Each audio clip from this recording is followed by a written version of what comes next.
Bonjour, je suis Mike Fink et vous avez la possibilité d'améliorer et de créer la vie que vous voulez grâce au pouvoir de votre esprit. Ma mission, c'est de vous inspirer, de vous éduquer, de vous donner les outils pour y arriver et que vous deveniez ainsi maître de votre destin.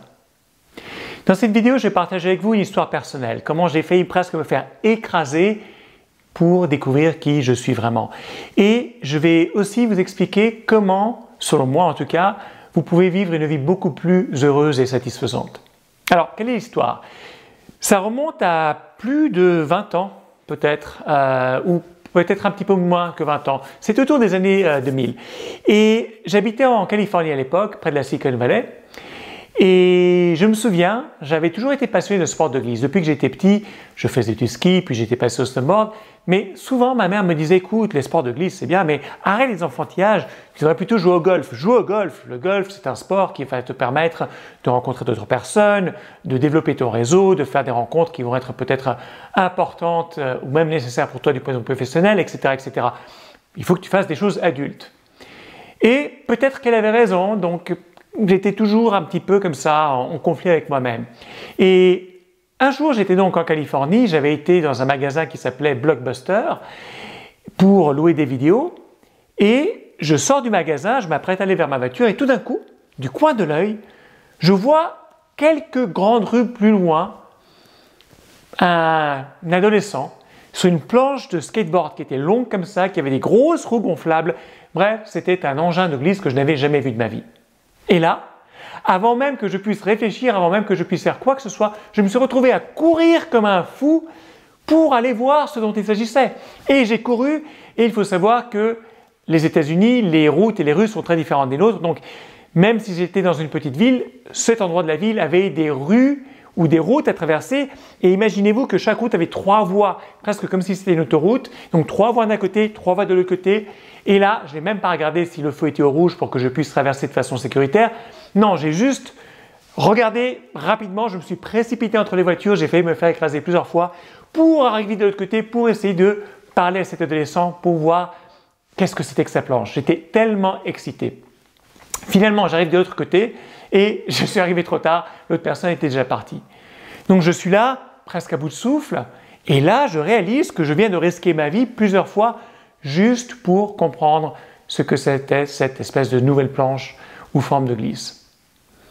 Et c'est là que ça m'a frappé. Je me suis dit, écoute Mike, tu as beau vouloir être quelqu'un d'autre, tu as beau vouloir te dire qu'il faudrait que tu écoutes ta mère et jouer au golf ou faire d'autres choses, mais fondamentalement, la réalité c'est que spontanément, tu as risqué ta vie parce que c'était quelque chose qui était lié au sport de glisse.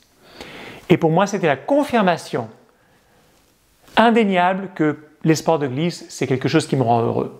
Est-ce que c'est bien? Est-ce que c'est pas bien?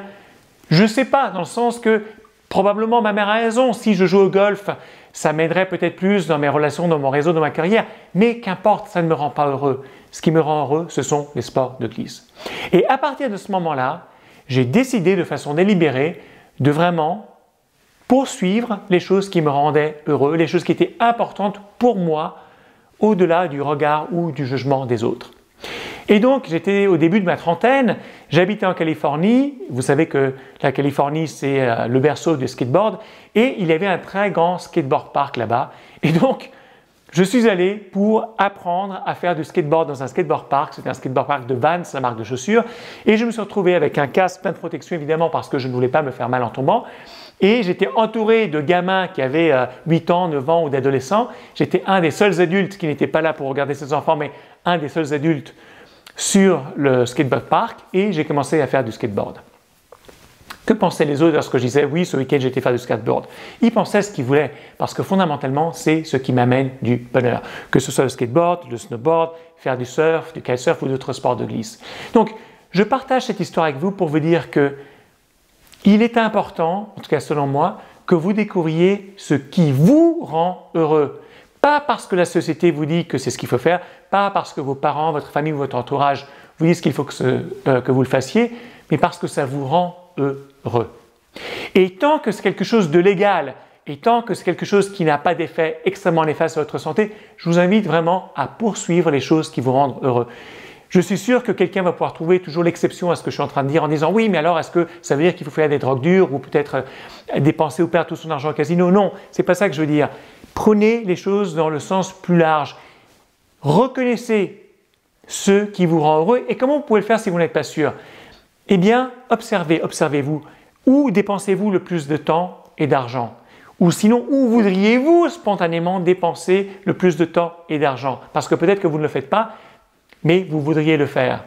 Et il y a les regrets des personnes qui sont sur le lit de mort. Une infirmière australienne a écrit même un livre, et il y a 5 regrets principaux que les personnes ont avant de mourir. Et le regret numéro 1, c'est le suivant: de ne pas avoir eu le courage de vivre une vie selon mes propres valeurs et d'avoir au contraire vécu la vie que les autres personnes s'attendaient de moi. Et donc mon souhait pour vous au travers de cette vidéo, c'est que vous identifiez quelles sont vos valeurs et de vous pousser à trouver le courage de vivre la vie selon vos valeurs. Vous verrez, vous n'en serez que plus heureux, parce que une des choses fondamentales dans la vie, c'est de s'accepter pour qui on est. Et lorsqu'on s'accepte pour qui on est, lorsqu'on comprend ce qui est important pour nous, eh bien c'est là qu'on peut entreprendre des choses qui vont nous remplir de joie, remplir de bonheur. Donc voilà, j'espère que vous avez trouvé cette vidéo intéressante, stimulante, provocante peut-être. Si c'est le cas, eh bien cliquez sur le bouton j'aime, aimez cette page, abonnez-vous à cette chaîne, partagez cette vidéo avec d'autres personnes, laissez-moi vos commentaires et en fonction de la plateforme, peut-être que ça va être en haut, en bas, à droite, à gauche, cliquez sur le lien dans la description pour aller sur mon site internet et obtenir d'autres ressources et instruments pour devenir maître de votre destin. Je suis Mike Fink et je vous dis à très bientôt.